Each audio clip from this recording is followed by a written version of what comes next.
माघ मास महात्म्य अध्याय 20 और 21।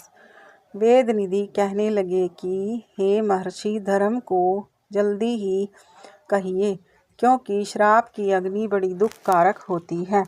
लोमश ऋषि कहने लगे कि यह सब मेरे साथ नियम पूर्वक माघ स्नान करें, अंत में यह श्राप से छूट जाएंगे।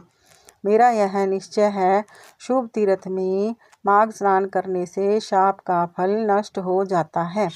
7 जन्मों के पाप तथा इस जन्म के पाप माघ में तीर्थ स्थान पर स्नान करने से नष्ट हो जाते हैं। इस अच्छोद में स्नान करने से अवश्य ही मोक्ष की प्राप्ति होती है। राजसूय और अश्वमेध यज्ञ से भी अधिक फल माघ स्नान करने से होता है।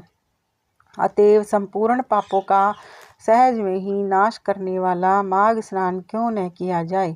इति श्री माघ मास महात्म्य 20वां अध्याय समाप्त। अब मैं आपको 21वां अध्याय सुनाती हूँ। लोमश जी कहने लगे कि पूर्व काल में अवंती देश में वीरसेन नाम का राजा था। उसने नर्मदा के किनारे राजसूय यज्ञ किया और अश्वमेध यज्ञ भी किए, जिनके खंभे सोने के बनाए गए। ब्राह्मणों को अन्न का बहुत सा दान दिया और बहुत सी गायें, सुंदर वस्त्र और सोने के आभूषण दान में दिए। वह देवताओं का भक्त और दान करने वाला था। भद्रक नाम का एक ब्राह्मण, जो अत्यंत मूर्ख, कुलहीन, कृषि कार्य करने वाला, दुराचारी तथा अधर्मी था, वह भाई बंधुओं का त्यागा हुआ इधर उधर घूमता हुआ देव यात्रियों के साथ प्रयाग में आया और माघ में उनके साथ 3 दिन तक स्नान किया। वह 3 दिन में ही निष्पाप हो गया। फिर वह अपने घर चला गया। वह ब्राह्मण और राजा दोनों एक ही दिन मृत्यु को प्राप्त हुए। मैंने इन दोनों को बराबर इंद्रलोक में देखा। तेज, रूप, बल, स्त्री, वस्त्र और आभूषणों में दोनों समान थे। ऐसा देखकर उसके महात्म्य को क्या कहा जाए। राजसूय यज्ञ करने वाला स्वर्ग का सुख भोगकर फिर भी जन्म लेता है, परंतु संगम में स्नान करने वाला जन्म मरण से रहित हो जाता है। गंगा और यमुना के संगम की हवा के स्पर्श से ही बहुत से दुख नष्ट हो जाते हैं। अधिक क्या कहें। और किसी भी तीर्थ में किए गए पाप माघ मास में प्रयाग में स्नान करने से नष्ट हो जाते हैं। मैं पिशाच योचन नाम का एक पुराना इतिहास सुनाता हूँ। इस इतिहास को यह कन्याएं और तुम्हारा पुत्र भी सुने, उससे इनको स्मृति प्राप्त होगी। पुराने समय में देवद्युति नाम का बड़ा गंभीर और वेदों का पारंगत एक वैष्णव ब्राह्मण था।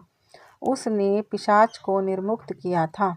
वेद निधि कहने लगे कि वह कहाँ का रहने वाला, किसका पुत्र, किस पिशाच को उसने निर्मुक्त किया, आप विस्तार पूर्वक कहिए, यह सब कथा सुनाइए।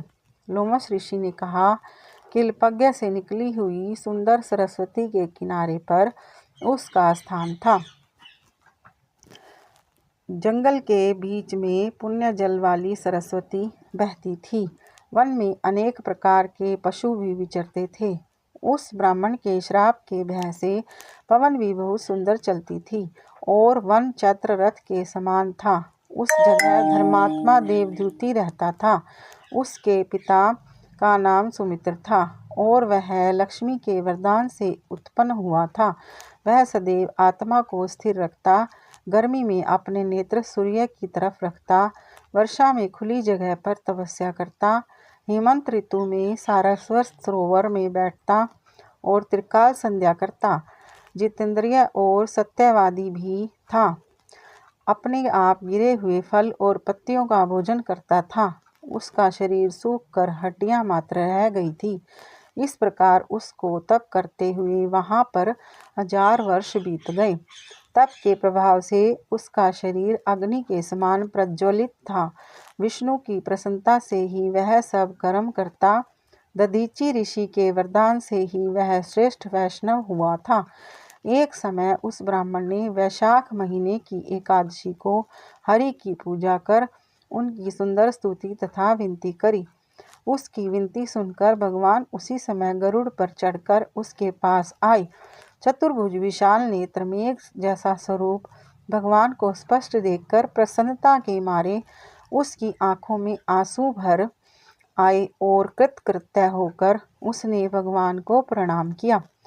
उसने अपने शरीर को भी याद न रखा और भगवान के ध्यान में लीन हो गया।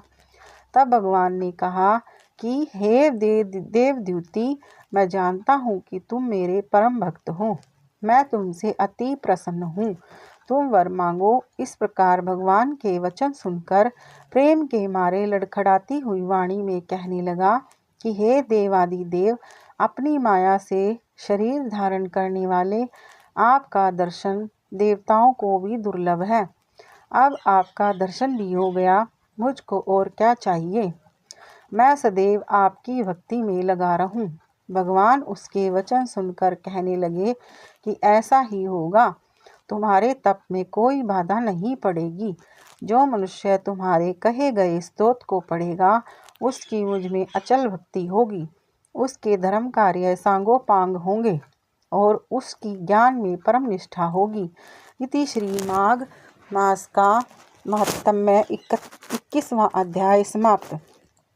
ओम नमो भगवते वासुदेवाय नमः।